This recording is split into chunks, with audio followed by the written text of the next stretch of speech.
This is the arrival of Chief of Staff.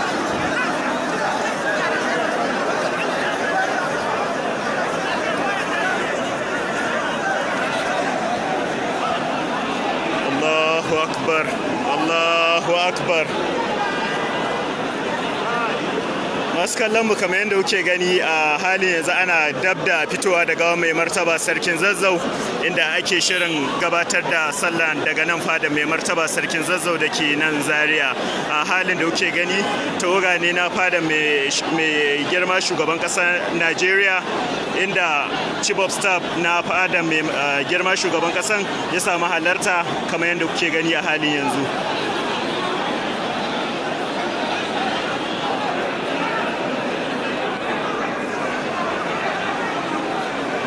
Inna lillahi wa inna ilaihi raji'un.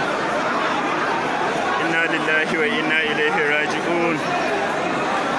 Wannan tarin zunzurutun dimbin jama'an da kuke gani wanda suka samu halarta kenan a halin yanzu ta ko'ina al'umma ne daga birnin Zazzau suke fitowa domin samun halartar jana'iza na mai martaba sarkin Zazzau a daidai wannan lokaci.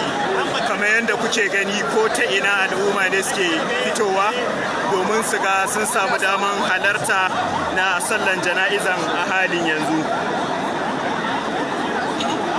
Kamar yadda kuke gani ga mai magana da yawun shugaban ƙasar tarayyar Najeriya nan Garba Shehu a halin yanzu shi ma yana ƙasa tare da tawagan mai girma gwamnan jihar Kaduna, duk dai a wajen ƙoƙarin gabatar da sallan jana'iza a halin yanzu daga nan fada mai martaba sarkin Zazzau.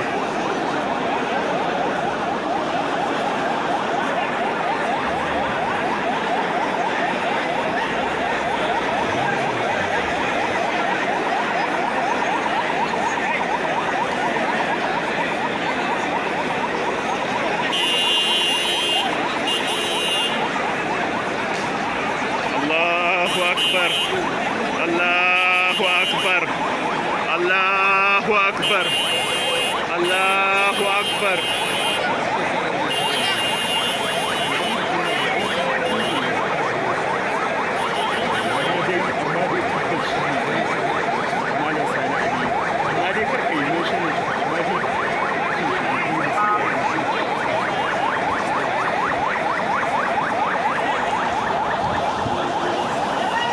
Da yadda kuke gani tawagan jami'an gwamnati kenan a halin yanzu, inda suke kokarin samun inda za su tsaya domin gabatar da sallan jana'izan da za a gabatar yanzu kai tsaye daga nan fada mai martaba sarkin Zazzau Alhaji Dr. Shehu Idris. Allah ya ji kan mai martaba, Allah ya ji kan mai martaba. Allah